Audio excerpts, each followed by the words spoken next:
अब इसके बाद कौन आ जाएंगे बाबू? तो नीनो डी कुन्हा। अब कौन आएंगे?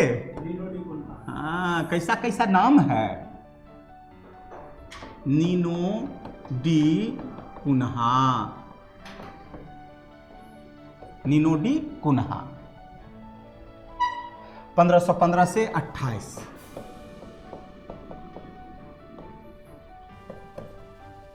कोई दिक्कत है? अब ये पहला चीज, इसने कोचीन के बदले गोवा को पुर्तगालियों का केंद्र बनाया। गोवा जीता कौन था? अल्बुकर, लेकिन केंद्र कौन बनाएगा? Nuno da Cunha. तब तो लिख लीजिए, इसने कोचीन के बदले गोवा को पुर्तगालियों का क्या बनाया? केंद्र बनाया। ठीक है। इसके काल में सतगांव,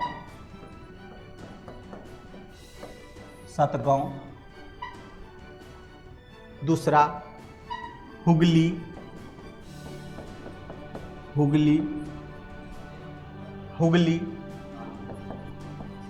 चटगांव,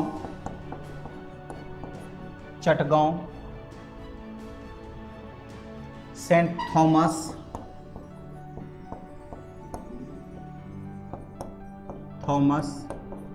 ये चेन्नई दे दीजिए, सेंट थॉमस, चोल द्वीप,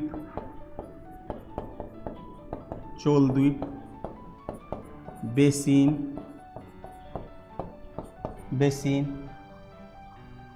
आदि क्षेत्र का विजय किया। ठीक है। आगे, इसी के काल में गुजरात शासक बहादुर शाह से झड़प होने के कारण बहादुर शाह समुद्र में गिरकर मर गया। कोई दिक्कत है यहां तक? अब आ जाइए, नोआ द कास्त्रो। कौन है?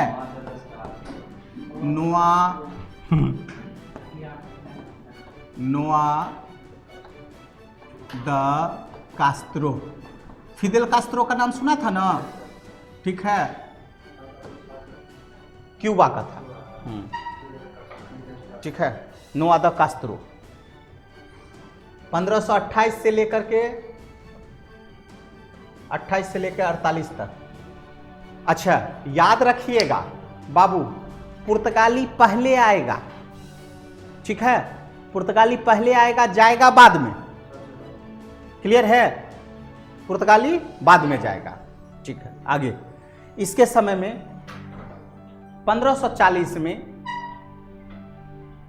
सभी मंदिरों को ध्वस्त कर दिया गया। क्लियर है बाबू? यहां तक तुमको गवर्नर याद रखना।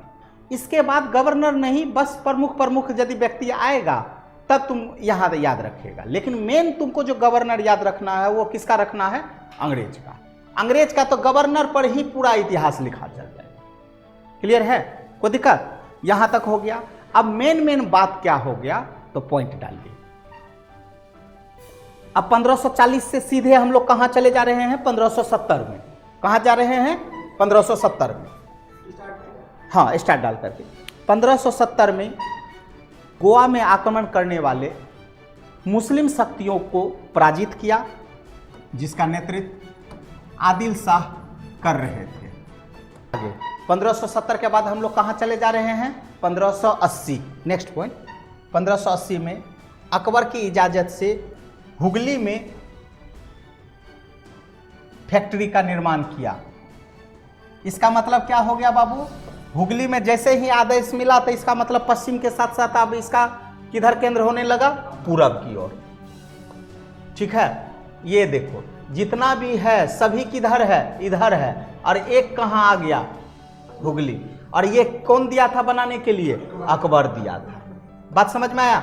अब यदि तुमसे प्रश्न ऐसे पूछ देगा, इनमें से पुर्तगालियों का कौन सा व्यापारिक कोठी था, तो तुमको ये याद रखना है। कालीकट तो याद रहेगा, कोचीन भी याद रहेगा, गोवा भी याद रहेगा, दमन द्वीप, बंबई भी याद रहेगा, सूरत याद रहेगा, बेसिन याद रहेगा। अब पूरब में तुम हुगली याद रखना। सेंट थॉमस तो जान ही रहा है, सेंट थॉमस हवाई अड्डा चेन्नई, और चोल द्वीप। ठीक है, ये सभी किधर है? पश्चिम द्वीप। हाँ, वो को महाराष्ट्र के पास मिलेगा। ठीक है, इधर नीचे वाला में चोल, चेर, पांड। ठीक है, हाँ हाँ, ठीक है, कोई दिक्कत? तो इतना में तुम्हारा केंद्र हो गया। तो क्वेश्चन देगा तो आराम से बना दीजिएगा ना कि कौन पुर्तगालियों का केंद्र था, कौन पुर्तगालियों का केंद्र नहीं था। ठीक है, अब 1600, अब कहाँ तक थे हम लोग? 1580। 1600 तक याद है ना कि 1600 तक कोई भी दूसरा नहीं एंट्री मारेगा, है ना। और 1600 के बाद कौन एंट्री मारेगा? अंग्रेज, खास करके। अब अंग्रेज उस सब का क्या निकल गया? हीरो। अब यहाँ पे नेक्स्ट पॉइंट लिखिए। अब सीधे घटना चले जाते हैं 1662 में। कहाँ चले जाते हैं? 1662 में। लिख लीजिए। 1662 में पुर्तगाली राजकुमारी कैथरीन का विवाह, पुर्तगाली राजकुमारी कैथरीन का विवाह राजकुमार चार्ल्स द्वितीय के साथ हुआ। जब हम ब्रिटेन बताएंगे, अंग्रेज के बारे में बताएंगे, तब वहां पे हम बताएंगे तुमको। ठीक है ना। राजकुमार चार्ल्स द्वितीय के साथ क्या हो गया बाबू? विवाह हो गया। बतौर दहेज में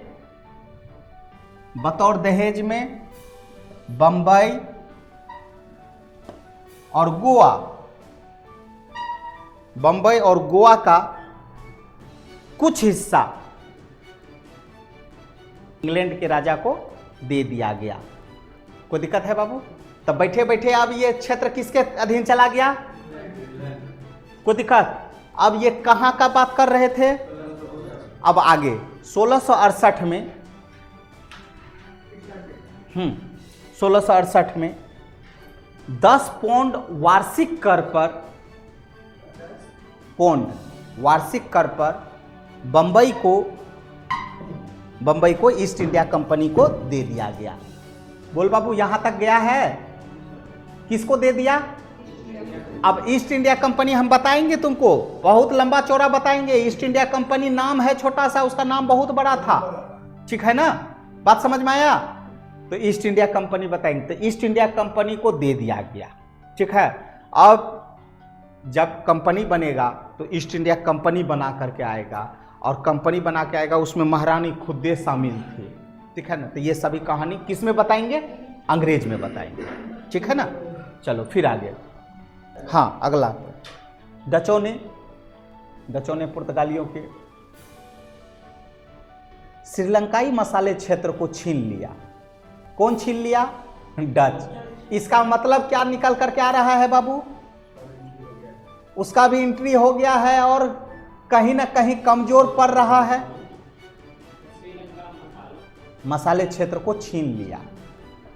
अरे छीनना, इसका मतलब क्या निकल करके आ रहा है? कमजोरी को दर्शा रहा है। ठीक है ना। जो पुर्तगाली 100 साल तक यहाँ रहा, राज किया, सब चीज किया, अब वो कहाँ जा रहा है? पतन की ओर जा रहा है। क्लियर है?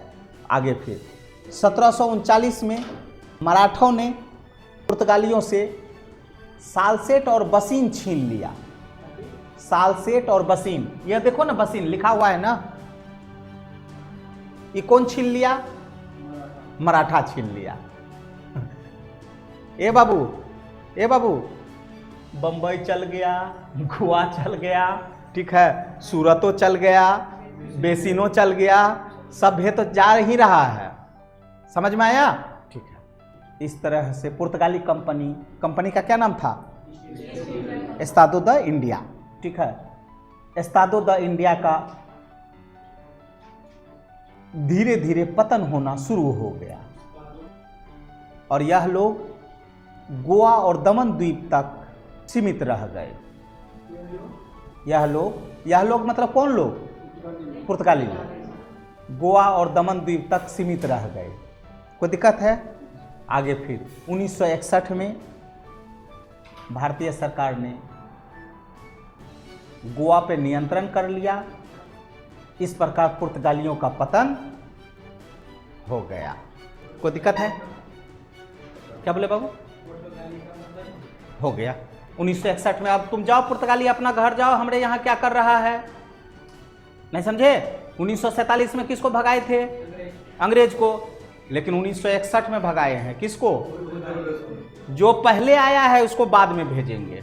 ठीक है, कहां तक सिमट करके रह गया था? गोवा तक। कहानी क्लियर है? कोई दिक्कत है? यदि पुर्तगाली अब कहीं पर भी तुमको टच होगा तो तुमको सब आइडिया तुमको मिल जाएगा। क्लियर है?